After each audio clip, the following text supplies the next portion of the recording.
एक तरफ लोकसभा चुनाव की वोटिंग और लोकसभा चुनाव को लेकर ममता बनर्जी की तैयारियां, तो वहीं दूसरी तरफ संदेशखाली मामले में फिर फंसती हुई नजर आ रही हैं ममता बनर्जी। जी हां, जिस हाईकोर्ट को लेकर ममता बनर्जी ने दिया था कुछ दिन पहले जो है वो विवादित बयान, आज उसी कलकत्ता हाईकोर्ट ने संदेशखाली मामले पर कह दिया है दो टूक के सीबीआई के साथ जांच में सहयोग करे ममता बनर्जी की सरकार। जी हां, संदेशखाली को लेकर ममता बनर्जी कई बार बचती हुई नजर आती हैं। जिस तरीके से पश्चिम बंगाल की महिलाओं के साथ अत्याचार, दुराचार और उनकी संपत्तियों को हड़पने वाले नेताओं के ऊपर एक्शन लिया जा रहा है, तो वहीं दूसरी तरफ ममता बनर्जी इस पूरे मामले से अपने आप को बचाती हुई नजर आ रही हैं, क्योंकि एक तरफ एक महिला मुख्यमंत्री होने के बावजूद भी महिलाओं के साथ हो रहे इस दुराचार को रोकने में ममता बनर्जी पूरी तरीके से फेल रही है। और आज कलकत्ता हाईकोर्ट की तरफ से ये दो टूक कह देना कि ममता बनर्जी संदेशखाली हिंसा को लेकर सीबीआई की जांच में सहयोग करे। देखिए, सीधा आदेश जो है वो कलकत्ता हाईकोर्ट की तरफ से आज ममता बनर्जी की सरकार को दिया गया है कि सीबीआई के साथ जो है वो ममता बनर्जी की सरकार है जो है और नेता जो है वो सहयोग करे। दरअसल सीबीआई संदेशखाली में तृणमूल कांग्रेस के नेता द्वारा महिलाओं के साथ उत्पीड़न और संदेशखाली में आदिवासी भूमि पर कब्जा करने के आरोपों की जांच कर रही है। और इसी पूरी जांच को लेकर आज जो सख्त रवैया है वो कोर्ट के द्वारा अपनाया गया है, वो भी कलकत्ता हाई कोर्ट। और इसी के साथ आज इस पूरे मामले पर सुनवाई करते हुए चीफ जस्टिस टीएस शिवगर्णम और जस्टिस हिरण्मय भट्टाचार्य की खंडपीठ ने सीबीआई की दलील पर भी गौर किया, और जिसमें कहा गया है कि आदिवासी भूमि पर कब्जा करने के संबंध में 900 से अधिक शिकायतों का सत्यापन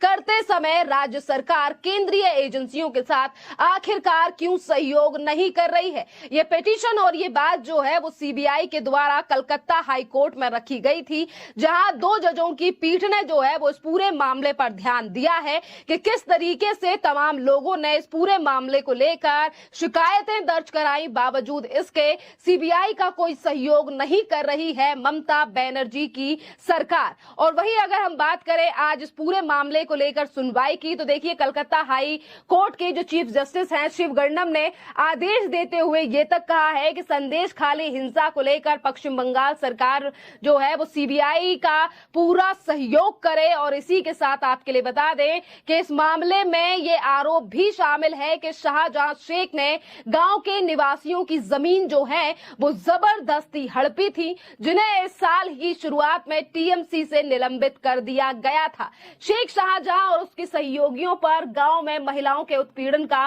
भी आरोप जो है वो निकलकर सामने आया था, और एक नहीं दो नहीं बल्कि कई ऐसी महिलाएं थीं जिन्होंने ममता बनर्जी के पार्टी के नेता शेख जहां के ऊपर ये गंभीर आरोप लगाए थे। लगभग 55 दिनों तक भागने के बाद आरोपी शेख जहां को पश्चिम बंगाल की पुलिस ने गिरफ्तार कर लिया था, और 10 अप्रैल को पारित एक आदेश में कलकत्ता हाई कोर्ट की इस पूरे मामले में जो है वो सीबीआई को ये मामला ट्रांसफर कर दिया गया था। और इस बात का भी विरोध जो है वो काफी ज्यादा सरकार के द्वारा किया गया था। और वही अगर हम बात करें ममता बनर्जी का, तो देखिए आज की सुनवाई के दौरान भारतीय जनता पार्टी के नेता और वकील प्रियांक टिबरेवाला ने कोर्ट को यह भी बताया है कि उन्हें कथित यौन उत्पीड़न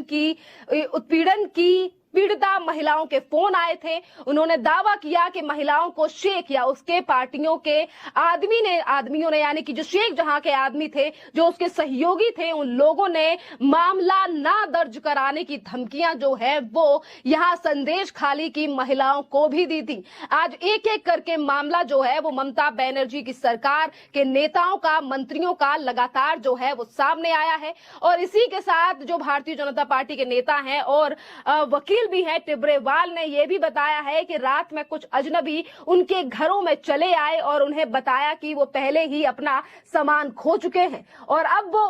वो अगर इनके खिलाफ मामले दर्ज कराते हैं तो अपनी जान भी गंवानी पड़ेगी। यानी कि पहले जिन लोगों की जमीनों को कब्जाया गया शेख जहां और उसके गुंडों के द्वारा, वो इस कदर धमकी जो है वो उस महिला संदेशखाली की महिलाएं और उन लोगों को जाकर देख रहे थे, महिलाओं को धमकी दे रहे थे, और महिलाएं सीबीआई के पास भी शिकायत दर्ज कराने से पहले डरा करती थी और यही हाल जो है वो पश्चिम बंगाल में कई साल पहले भी नजर आया था। मामले में याचिकाकर्ताओं में से एक वकील अलख श्रीवास्तव ने बेंच से आग्रह किया कि या तो एक महिला समिति का गठन किया जाए या सीबीआई की जांच जो हो रही है वहां जो सीबीआई है, सीबीआई को पीड़ितों के बयान दर्ज करने के लिए केवल महिला अधिकारियों को ही